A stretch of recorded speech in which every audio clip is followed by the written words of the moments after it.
lakini tukuhakikishie Mheshimiwa Makamu wa Rais ya kwamba Arusha tuko tayari kwa kila fursa itakayopatikana, ikiwemo pamoja na hizi nafasi za vijana 100. Hapo nilikuwa nasoma message mheshimiwa, nimeshaanza kupata tayari maombi ya watu 200. Kwa hiyo ni matarajio yangu ya kwamba kwa kuwa huu ndio mlango wa utalii, tutabaki na idadi nzuri kati ya wale watakaopata nafasi ya kwenda kusoma.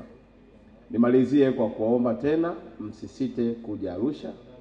Mheshimiwa mgeni rasmi, makamu wetu wa rais, tunakuomba uendelee kuja Arusha, lakini pia tufikishie salamu za upendo kwa Daktari Samia ya kwamba kama kuna mkoa unamuelewa Daktari Samia ni Arusha.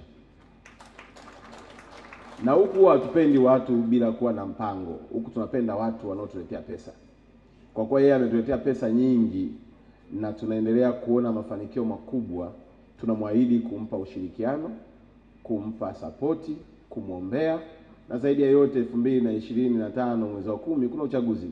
Huu ndio mkoa utakaoongoza kwa kura nyingi kwa sababu wananchi wake wameona kazi kwa vitendo. Asante sana na karibu tena.